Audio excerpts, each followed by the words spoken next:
Bump, bump. Hi, I just said we, and you're watching the View Review. Ah! I always got to get that My in bad. there. Yes. I always got to get that in there. Sing over the wild horse. Singing over the wild horse. We got lasers. We got a whole lot going on because the day is finally here. It is game day, game one of the World Series, and we are ready to help you get ready for it here on the Blue Review, presented by LAX. I'm Marcus Grant with Greg Bergman, Parker Bell, and happy to be joined on a Friday by Anthony Witrado. Fellas, we made it through what was kind of a long week, Greg. It felt like it took a while to get here. Yeah, it was a long week, and I didn't know if I could have the conversation of, is the Dodgers ruining baseball? Are the Dodgers just paying for their championships? I just didn't need to hear it anymore, so I'm really happy that that's – even I woke up this morning and I saw God, what is his name from the Athletic putting something out about like – Jason Stark, yeah, thank you. Jason Stark putting out an article. Are the Dodgers ruining baseball? No, but like, why are we doing another one? Is this the only talking point that they have out there? Is to just talk about it if they're ruining baseball or not? So frustrating. But I'm happy we're here now. Yeah, I mean, Anthony, we've talked about that a lot this week, mostly because we've just been sort of annoyed by it, although I guess we're sort of adding to the conversation. I don't know if you have any specific thoughts on the Dodgers ruining or not ruining baseball. Yeah, someone's been ruining baseball for 40 years. It's, today the Dodgers are the latest culprit. They weren't ruining baseball when they were spending and losing in the playoffs, which is always funny.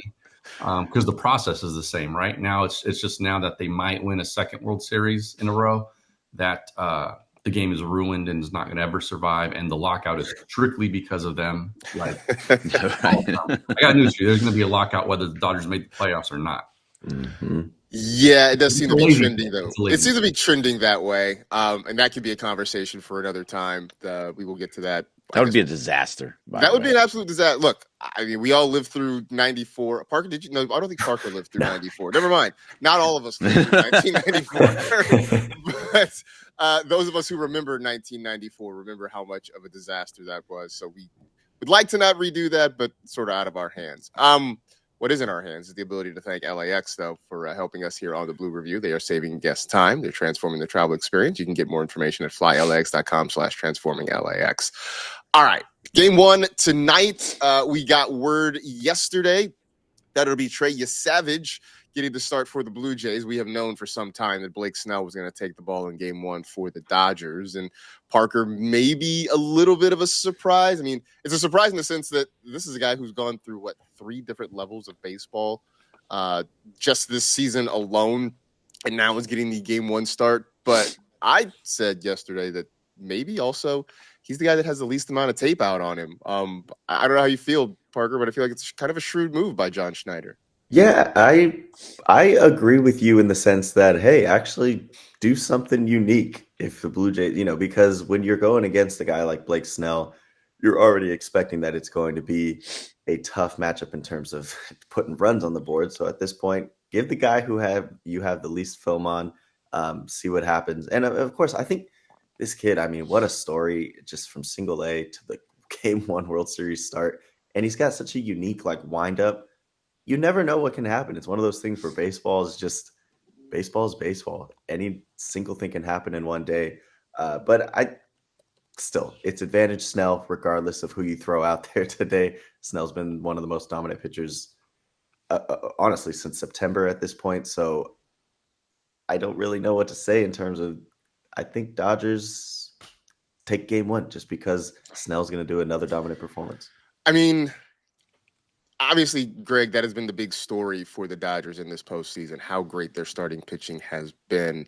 How do you feel about attacking this Blue Jays lineup? It's obviously a different sort of setup than going after the Brewers, maybe closer to the Phillies. I don't know if you think that's fair, but will we see Snell, go out and give us 8 again, or is this, do we have to buckle up for the bullpen, you think? I mean, I think Snell is capable of doing that against any team, as he's shown so far. So I never expect any pitcher in any doesn't matter who you are. I don't expect you to go 8 innings. That's just not typical of a baseball player right now. But I think he's capable of doing that against any pitcher and any team out there, including the Blue Jays. This lineup is very, very good for them. But it's all about him. Whether if he is going to be, if he's missing his spots early, if he's getting first pitch strikes, or if he's throwing more balls, that's typically what he does. Is he's effectively wild, is what he's always been known for. So he throws a lot of pitches. To get him through 6 innings, it takes a lot of pitches. He's been he's been much better in this postseason. And obviously, he's going 8 2/3 or 8 innings and going long into games. That's the type of thing you're going to get. But I think he can do all that. I'm not going to expect it. I'm going to think that he goes 7 innings, and then it comes down to what they do out of the bullpen in that situation. And I think, Anthony, this is one of the big stories of this World Series. Kind of the bullpens, right? I mean, we know what the Dodger bullpen has been. I was reading one of those tail of the tape sort of things, and I think it was Anthony Castrovinci who wrote advances Dodgers when it comes to the bullpen. That, Anthony, seems like a red flag, right? If the Dodgers are winning the bullpen side of this thing, that feels like a red flag for the Blue Jays. Yeah, I saw a couple of others, and they were split on the bullpen. So I think everyone is sort of like, this is pretty close. The fact that the Dodgers bullpen coming in was by far the worst part of their roster says a lot about where the Blue Jays sit with their bullpen. It's a credit to the Dodgers because their pen has been better in October as well. But the Jays bullpen is not anything like they want to have to lean on. And so I think that the Yasevich choice was interesting to me. I didn't have bad feelings or great feelings on it either way. I was just like, oh, this is different. The guy's made 6 starts in the big leagues. 3 of them have been pretty good. 2 of them have been awful. Mm-hmm. 1 of them was solid. And I think he gets I think the hype really started because the first postseason start for him was against the Yankees, and he threw like 5 or 6 shutout. Mm-hmm. And so that's when like the legend starts to grow because he did it against the Yankees, right? If they would have played the Guardians and he did that, we'd still be wondering why Schneider did this. Because it was the Yankees, I think, he slayed a big dragon. People are like, yeah, this is let's do this. So I'm curious about how he responds on this stage and how the Dodgers respond to him. But I think that if the Dodgers can start to wait this guy out and have the same approach they had against the Brewers, which even though the offense didn't really get clicking, the approach was very different than it was against the Phillies. I think if they can keep that same approach, get this guy out after 4, maybe 5 innings and get into that bullpen and force the bullpen to give them double-digit outs, that's a good sign for LA, I think. And I think when you talk about go ahead. All right, sorry. I think there's a really good points that are all in there. So looking at Yusevich's numbers, he hasn't had more than 87 pitches in this postseason. And that was in his last start where he went 5 2/3. He's not gone longer than 5 2/3. He gave up nothing against the Yankees, but then gave up 5 in game 2 and 2 in game 3 with 6 hits and 6 hits in that Seattle game, the second Seattle game.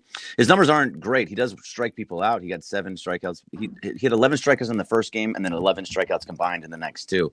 So if he's not going to go more than 85 pitches and the Dodgers are a team that are going to wait pitches out, he very well could be knocked out of this game by the 4th or 5th inning, and that spells trouble because as we know, whenever we get further, the more we see a bullpen or any team sees a bullpen, the worse it is for that team, and they're going to have to come out and start using those guys no matter what early. If he's not going to go longer than 87 pitches, that's probably not great for the Blue Jays because we are going to get into that bullpen, and that's dangerous for that team. So I just think that Savage makes sense. That's game one. Yeah. I mean, the Brewers give us your 3 best relievers. Yeah. They found that Milwaukee found that out the hard way. That by the time they got to later in that series, I mean, they were just fresh out of arms.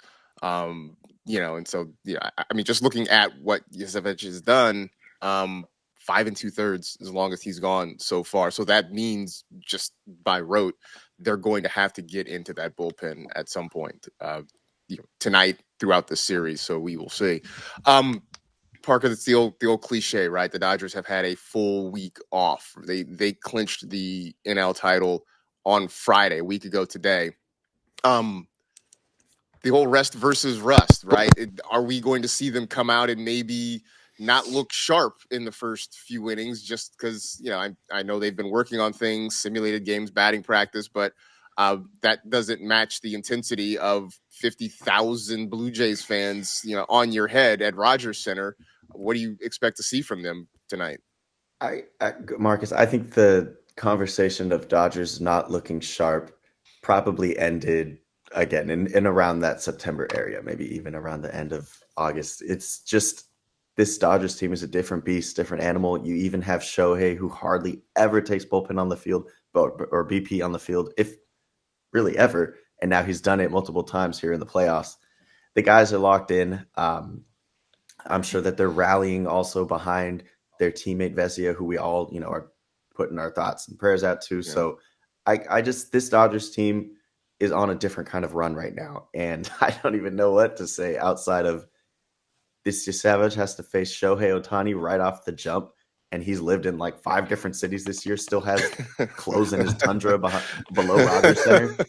It's going to be just a very unique game in terms of, I think that Shohei hits really well at Rogers Center. I could see one literally hitting the roof today. We might get a roof scraper. Oh, that's interesting. So it'll be fun. And I think that, Dodgers are going to be absolutely locked in, because the energy starts with Snell, and he is a big game pitcher. We've seen it. We've seen him brush off Dave. We've seen him absolutely dominate.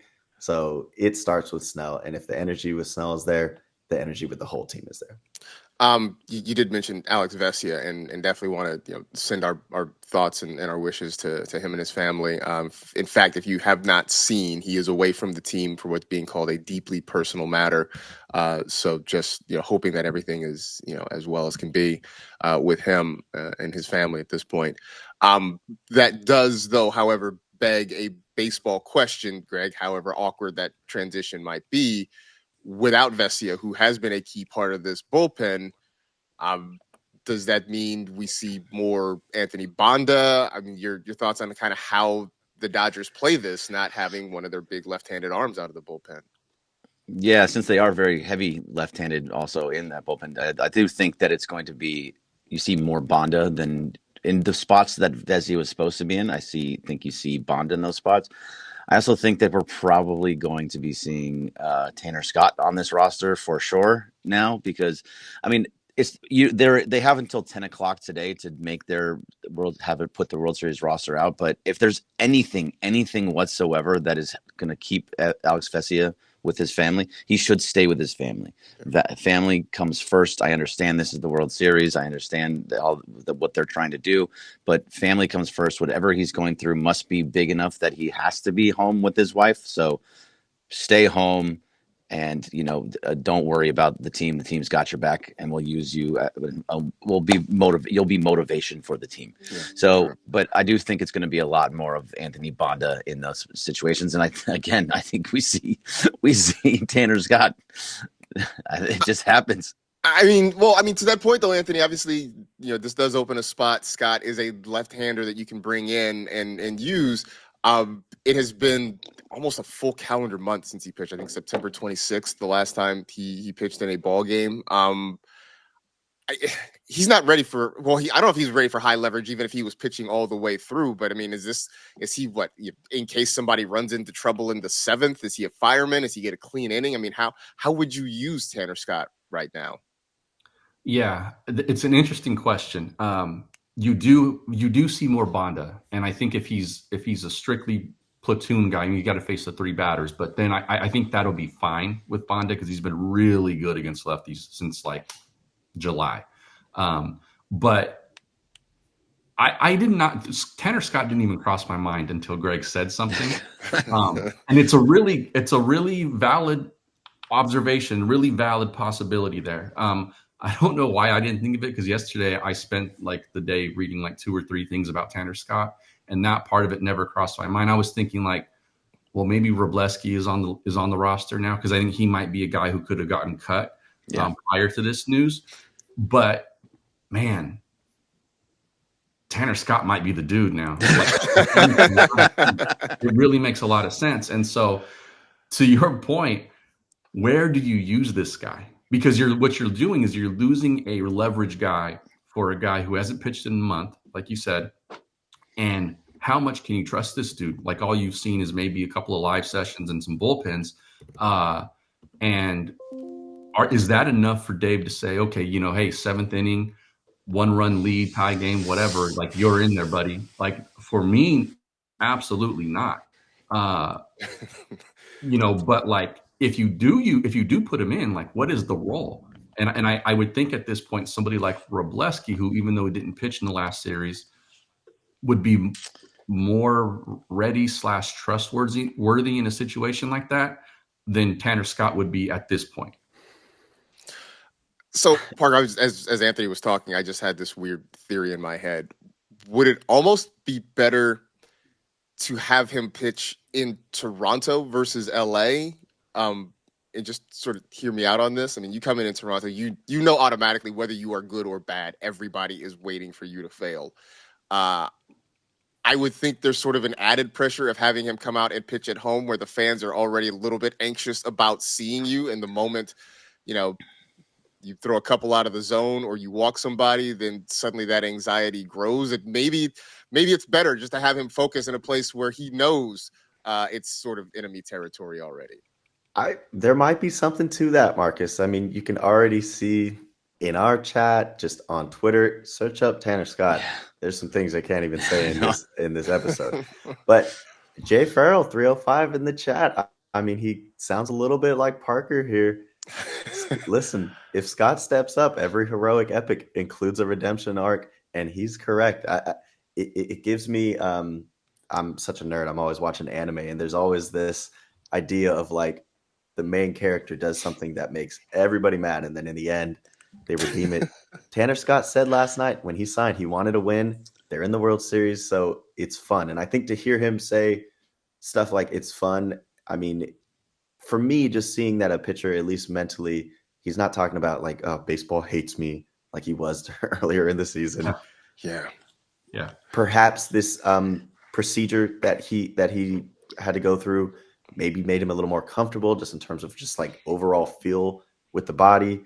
And then again, maybe earlier this season he was tipping pitches too. There's a whole bunch of layers that we just don't know about with Scott, and it just led to him looking like pure garbage. So if he can redeem himself, Greg, I mean, this might just be one of the greatest redemption stories in Dodgers history. It could happen. I mean, you say main character energy, and like, he's just not the main character. So like, just the whole theory is, if this was Shohei, Mookie, Freddie, Teo, Will Smith, whatever you want to say there, or like Snell, Yamamoto, like all of them, I would hear you, Roki even, but he's just not the main character. And you have so like when he missed a month, right? So after July 21st, he came back on August 24th. When he came back on August 24th, he was good. He went one inning. He gave up nothing. He was completely clean.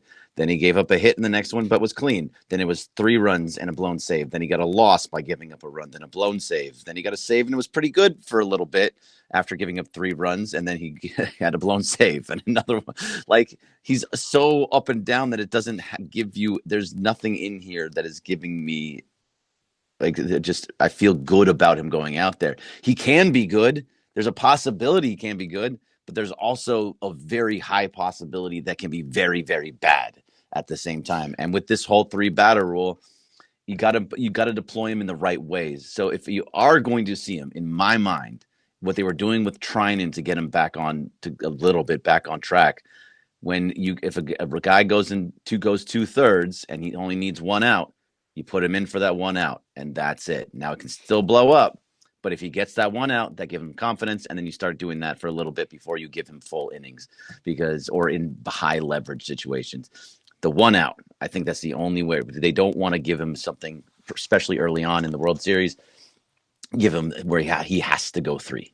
I mean, look, he could be the meme, right? Accidentally became important at work and is ruining my life. I mean, that could apply to Tanner Scott. Let's not forget too, he was on the NLDS roster and they never touched him. Yeah. Yeah. That is that is fair. So, we'll see how this goes. Obviously, the bullpen at some point in some form is going to be in play in this series. As great as the starting pitching has been, it's a little ludicrous to expect 4 games with guys going 8 or 9 innings. So we are going to have to see some bullpen arms at some point. So we'll see how Dave Roberts deploys them. So all right, here we go. It is time. Last couple of minutes before we get out of here for game 1 of the series. Of course, we'll be back with you post-game as well throughout the World Series here on the ESPN LA YouTube channel. But we'll go around the horn, starting with you, Greg. Give me your series winner and your series MVP. So I was very dead set on Dodgers in 6 because I thought it was going to be I couldn't just go less. But the more I think about it and the more I look at everything and the more I hear about Yusevich and the more I hear about their bullpen and all these different things, going Dodgers in 5. Just like it did for the NLCS, Dodgers in 5.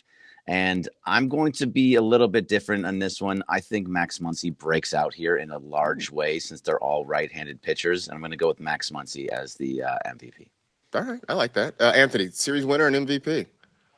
I'll stick what I said on our show, Dodgers in 6. Partly because I said Dodgers in 6 against the Brewers and they swept them. So I'm thinking there's something there. So I like it. I'm going to stick with that. And then my MVP, I'm going to say Blake Snell, because I think if it does go at least 5 games, Snell can give them 2 really dominant starts. All right. So we got the Dodgers in 5, Dodgers in 6. So far, Max Muncy, Blake Snell. Parker, who you got? I'm going Dodgers in 5. I said it a little before the series. Listen, I mean, the Dodgers sleepwalked their way to 93 wins this year. They're obviously 9-1 in the playoffs, steamrolling teams 46-28. And my MVP pick before the postseason even started, I said Mookie would be locked in. He has looked good. He had a couple down moments, but he's looked great. So I'm expecting Mookie for the MVP. Dodgers in 5, Marcus. All right. I'm going to go Dodgers in 5 a little bit with Anthony's theory because that's what I said in the NLCS, and they got the sweep. So I'm going to say Dodgers in 5, plus a chance to clinch the World Series at home, which would be kind of fun. And my MVP, I'm going to say Teoscar Hernandez goes back and haunts his old ball club. There may be a base running gaff in there somewhere. There may be a bad route on a fly ball somewhere. That's just part of the Teoscar experience. But I think what he will do with his bat will more than make up for it. And he will be the MVP. And Shohei will not give his decoy Blue Jays jersey back. So all those things. All those things. Interesting that none of us went Shohei. Was that too obvious of a pick that Shohei or even Freddie, who was the MVP last year? So no, it's interesting. Yeah. I mean, it's funny. I think I picked Shohei for the NLCS, which didn't look like it was a thing until obviously Game 4. So, I mean, with Shohei, it can all happen all at one time. So, Anthony, what you guys have going on coming up for the next, at least 4 games? Yeah, we are going to be live after every game on Dodger Blue 1958, so you can join us there. And we may be doing shows on the off days too that are live. I think the demand right now for it from Dodger fans is there, and it's always fun to hop in, whether it's to vent or to celebrate. So you may see us there, might have a drink in the hand or something like that. So yeah, tap in. Absolutely. Be sure to check those guys out as well. In the meantime, stick around. The Sedano and Cap Morning Extravaganza coming up here on the ESPN LA YouTube channel. We will be back with you, as I mentioned, post-game, and then again, of course, on Monday at 6:30 to wrap up whatever happens at Rogers Center over the weekend. But Game 1 of the World Series is tonight, 5 o'clock start time, with Blake Snell and Trey Yusevich getting the start for their respective ball clubs. Thanks to everybody in the chat for hanging out. Thanks to LAX, for Anthony Witrado, for Parker Bell, for Greg Bergman. I'm Marcus Grant. It's been the Blue Review presented by LAX. Let's go, Dodgers. We'll see you again later on tonight. See you, everybody. See you.